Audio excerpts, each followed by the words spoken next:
Vamos aqui então de revisão rapidão de bioquímica, né? Então, embora existam aí milhares de substâncias químicas diferentes nas células, três moléculas, né? Então, a glicose 6-fosfato, o próprio ácido pirúvico, né? O piruvato, e a nossa maravilhosíssima acetilcoenzima A, né? São três moléculas que vão ser responsáveis aí por protagonizar todos os processos metabólicos, basicamente, tá?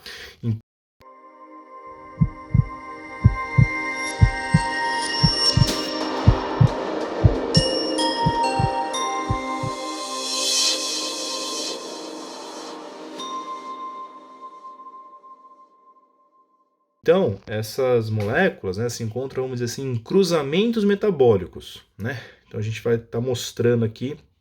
Essa é uma imagem do Tortora, né, de anatomia, inclusive, mas que tem uma boa parte dessa questão bioquímica também, tá bom? Então vamos tentar explicar mais ou menos o que está acontecendo aqui nesses cruzamentos, tá? Então essas reações aí que vão acontecer dependem, claro, do estado nutricional, da atividade do indivíduo, né? E, basicamente, as reações aqui a gente pode enumerar de 1 até 7, né? Tudo isso aqui está acontecendo ali no citosol da célula. Daqui a pouco a gente vai explicar um pouquinho mais sobre como isso vai acontecer. E as reações de 8, 9 e 10, elas já vão acontecer dentro da mitocôndria, tá? Lembrando que no retículo... Cadê? Mitocôndria e as reações indicadas por 10, né, ocorrem no retículo endoplasmático liso. Então, basicamente, mitocôndria 8 e 9 e a 10 no retículo endoplasmático liso.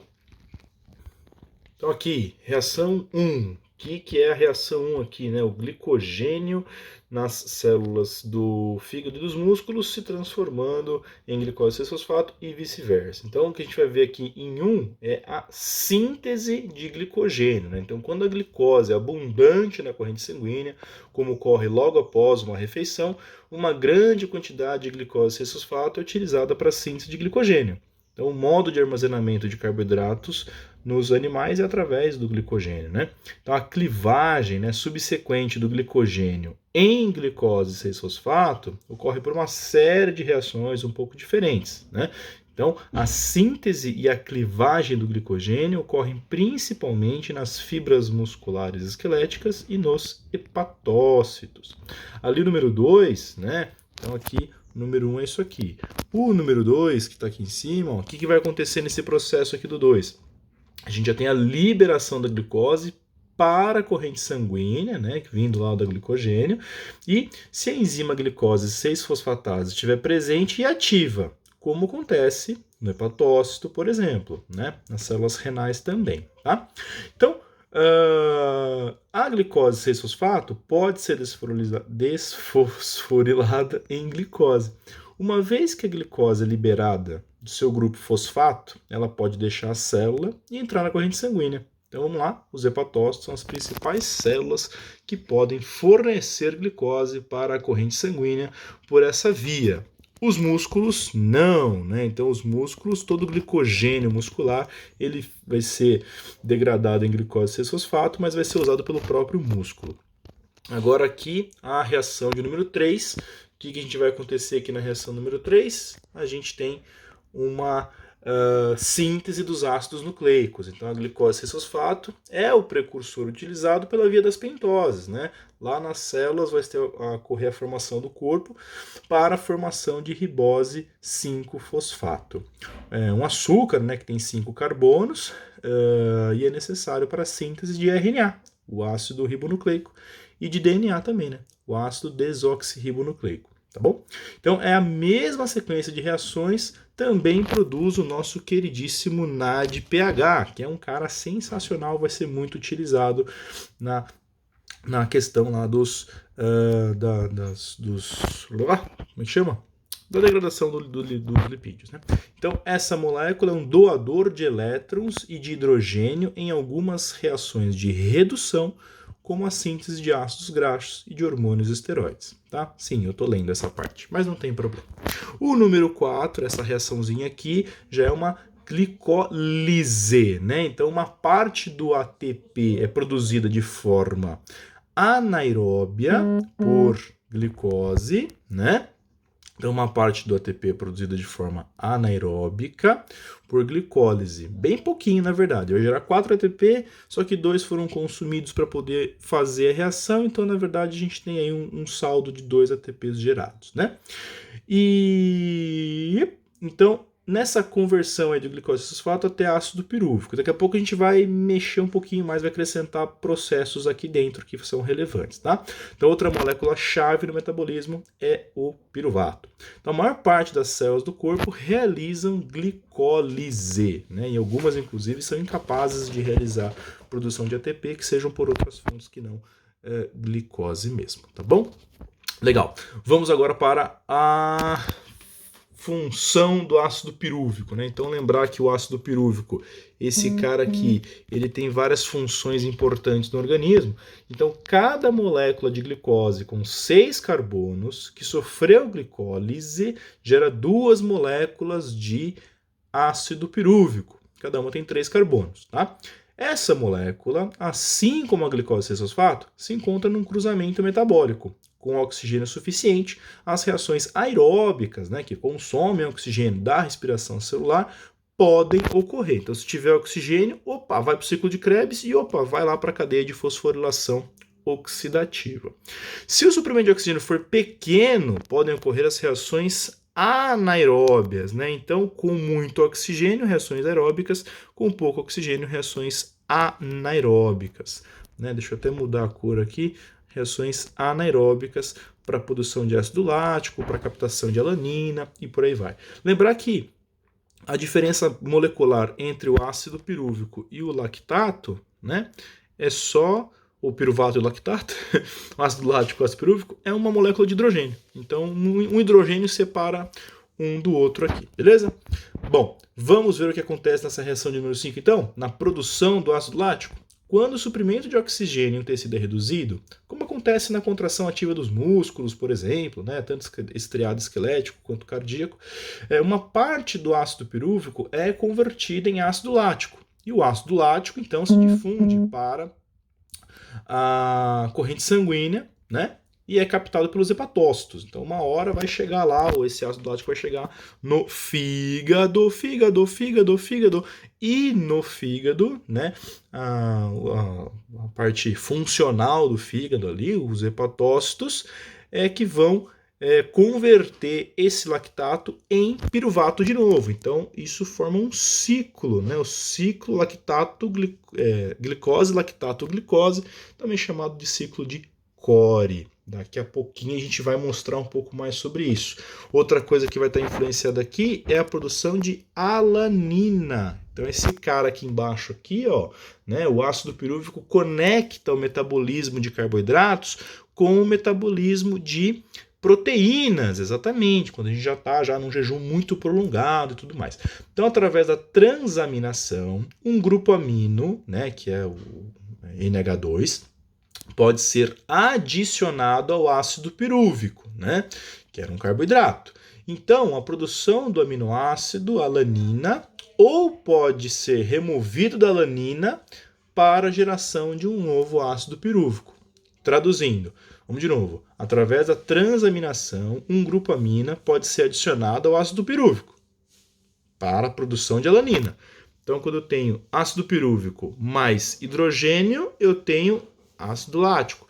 Quando eu tenho ácido pirúvico mais amina, eu tenho alanina.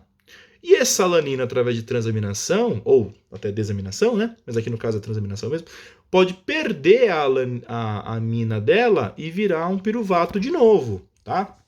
Então, basicamente, é isso que pode acontecer do ácido pirúvico lá, beleza?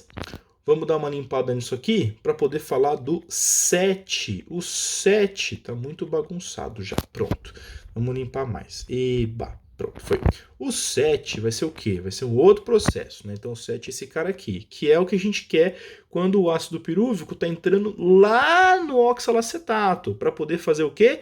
A gliconeogênese, né? Então, O ácido pirúvico e alguns aminoácidos também podem ser convertidos em ácido oxalacético, né, o oxalacetato, um dos intermediários aí do ciclo de Krebs, que por sua vez pode ser utilizado para a formação de glicose e 6-fosfato. Essa sequência de reações da gliconeogênese contorna 3 etapas da glicólise, que são irreversíveis. Daqui a pouco a gente vai mostrar quais são as enzimas atuantes aí.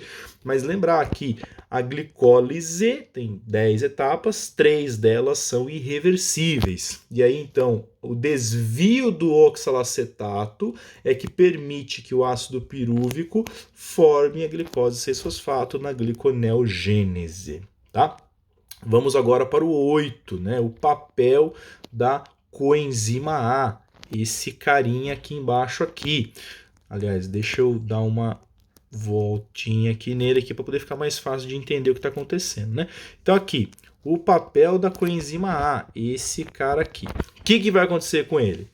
Quando os níveis de ATP numa célula são baixos, tá? Então eu tenho pouco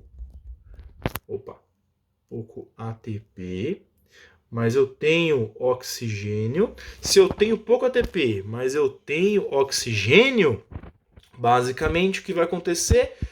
Esse ácido pirúvico vai ser convertido em acetil-CoA. E esse acetil-CoA vai entrar no ciclo de Krebs e vai produzir ATP, né? Que é o que a gente quer. A cadeia transportadora de elétrons lá na frente vai fazer a reversão aí desses ATPs pelos carreadores, né? O NAD+, e o FADH2, tá bom? Number 9, outra reação que pode acontecer, então, é a entrada do acetil-CoA no ciclo de Krebs, né? Que a gente estava comentando aqui, tá? Então, o 9, que é essa reaçãozinha aqui embaixo, então a entrada no ciclo de Krebs, né? Acetil-CoA é o veículo para que os grupos acetila com 2 carbonos entrem no ciclo de Krebs. Então, as reações, né, oxidativas do ciclo de Krebs convertem acetil-CoA em CO2, né? Então aqui vai estar liberando CO2 aqui, tá? E produzem as coenzimas reduzidas, né? O NADH e o FADH2, coenzimas carreadoras de elétrons, que transferem elétrons para a cadeia transportadora, né? Então as reações oxidativas na cadeia transportadora de elétrons é que gerará ATP. A maior parte das moléculas combustíveis que serão oxidadas para a geração de ATP são a glicose, né, que a gente estava vendo lá em cima, os próprios ácidos graxos, que estão aqui embaixo, e cadê alguns aminoácidos? E os corpos cetônicos, né, e os corpos cetônicos que estão aqui também, né? Então são os principais combustíveis aí. A gente tem os aminoácidos trabalhando de uma forma importante, mas que não são convertidos aí necessariamente em acetil-CoA nesse momento, tá? A reação de número 10, vamos limpar um pouco aqui que fica poluído, né? Então, como que essa acetilcoenzima A, ela vai ser convertida em colesterol, né? Então, a síntese de lipídios. A acetil-CoA também pode ser utilizada para a síntese de alguns lipídios, incluindo os ácidos graxos, muito bem, corpos cetônicos, muito bem, colesterol, muito bem, é isso que a gente estava falando. Como o ácido pirúvico pode ser convertido em acetil-CoA, os carboidratos podem ser convertidos. Então você pegou lá a glicose, estava lá em cima, desceu, chegou a acetil-CoA, da acetil-CoA ela pode virar gordura. Porque a gente engorda, que nem um porco, né? Quando você come um monte, não faz porra nenhuma da vida, parte dessa glicose que você consumiu vai ser armazenada em forma de glicogênio e a abundância dela, né, todo o excesso vai ser convertido em ácidos graxos que ficam lá dentro dos adipócitos, né, e o colesterol que vai ficar nas membranas celulares e também nas células musculares, enfim, vai ter bastante também colesterol, tá? Bem, então vamos lá, né? Essa via metabólica armazena uma parte das calorias excedentes como gordura, né? Mamíferos, tipo a gente, não converte acetil-CoA em ácido pirúvico, Olha que coisa, né? Essa aqui é uma reação unidirecional. Então a gente não faz isso não. Então os ácidos graxos não podem ser utilizados diretamente, né, para a geração de glicose ou de outras moléculas que sejam carboidratos. Tá ok? Então, essas são basicamente as reações aí globais, né, que estão acontecendo nessa figura, né, com essas 10 etapas aí, tá ok? E agora a gente vai fazer um outro vídeo explicando as enzimas, os hormônios e os órgãos onde essas reações estão acontecendo. Valeu!